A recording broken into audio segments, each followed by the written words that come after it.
اس نے اپنا ڈول کنویں میں لٹکا دیا۔ یوسف علیہ السلام اس ڈول میں بیٹھ گئے۔ انہوں نے جب ڈول نکالا تو اس میں ایک خوبصورت لڑکا آیا۔ وہ خوش ہو گئے کیونکہ اس زمانے میں غلاموں کی تجارت ہوتی تھی۔ وہ قافلہ یوسف علیہ السلام کو اپنے ساتھ مصر لے گیا اور انہوں نے ایک معمولی قیمت پر غلام کے طور پر بیچ دیا۔ عزیز مصر نے اس خوبصورت بچے کو خریدا اور اپنی بیوی زلیخا کو تحفے میں پیش کیا اور فرمایا کہ اسے بہت عزت اور احترام کے ساتھ رکھو، بہت ممکن ہے یہ ہمیں فائدہ پہنچائے یا ہم اسے بیٹا ہی بنا لے۔ اسی طرح یوسف علیہ السلام عزیز مصر کے ہاں پلے بڑھے۔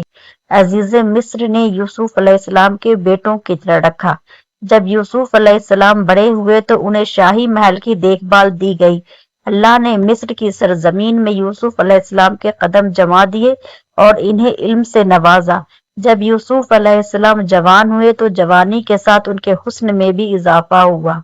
حسن یوسف واقعی بے مثال تھا۔ یوسف علیہ السلام اس دنیا کے سب سے خوبصورت شخص تھے۔ اللہ نے خوبصورتی کو دو حصوں میں بانٹا، آدھا حسن اس پوری دنیا کی تمام مخلوق میں تقسیم کرا اور باقی آدھا حسن صرف یوسف علیہ السلام کو ہی دیا۔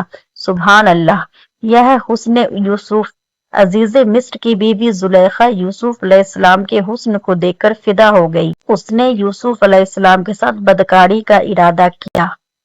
پھر اس نے اپنے محل میں یوسف علیہ السلام کو بہلانا پھسلانا شروع کر دیا۔ ایک رات زلیخا نے یوسف علیہ السلام کو سارے دروازے بند کر کے کہا، آئیے یوسف، میں نے یہ زیب و زینت آپ کے لیے کی ہے۔ یوسف علیہ السلام نے کہا، اللہ کی پناہ، یہ ناممکن ہے، میں ایسا نہیں کر سکتا۔ کیا میں اپنے مالک کے بیوی کے ساتھ بدکاری کروں جس نے مجھے اپنے بیٹوں کی طرح پالا ہے؟ یہ بہت بڑا ظلم ہے۔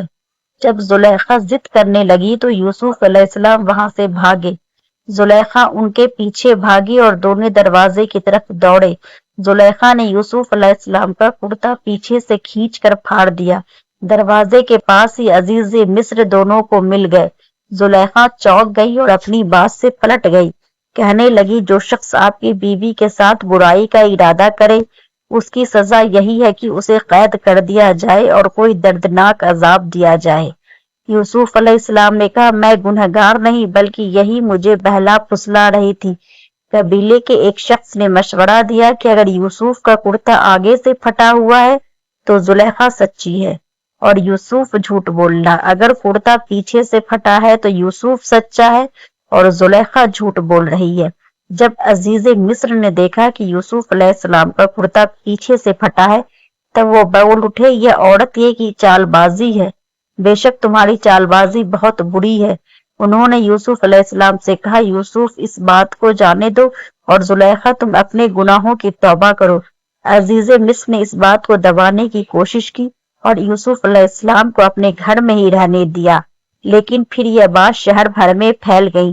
عورتیں طرح طرح کی باتیں کرنے لگی، زلیخا کو تانے دینے لگی کہ عزیز مصر کی بیوی اپنے جوان غلام کے بہلانے پھسلانے میں لگی رہتی ہے۔ جب زلیخا تک یہ باتیں پہنچی تو اس نے سب کے لیے ایک دعوت کا انتظام کیا اور عورتوں کو بلایا، سب کے سامنے پھل رکھے گئے، سب کو ایک چھری دی گئی۔ پھر زلیخا نے یوسف علیہ السلام کو حکم دیا کہ سب کے سامنے مجلس میں پیش ہو۔ جب شہر بھر کی عورتیں یوسف علیہ السلام کو دیکھا تو ان کو حسن کو دیکھ کر اتنا کھو گئی کہ پھلوں کے بجائے چھری سے اپنے ہاتھوں کو کاٹ لیا اور انہیں پتا بھی نہ لگا، اور وہ سب بول اٹھی، یہ انسان تو ہرگز نہیں ہے، یہ تو کوئی فرشتہ ہے۔ اس وقت زلیخا نے کہا، تو یہ وہ ہے جس کے لیے تم سب مجھے تانے دے رہے تھے۔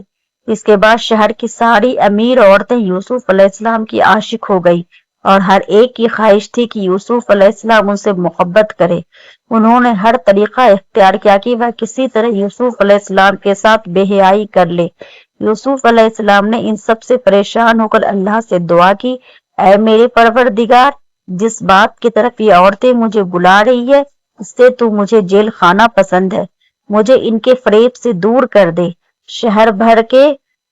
شہر بھر میں یہ بات پھیلتی چلی گئی۔ تب زلیخا اپنے شوہر کے پاس گئی اور کہا کہ اب کیا کیا جائے، معاملہ بہت پھیل گیا ہے، اس بات کو دبانے کے لیے کچھ کرنا چاہیے۔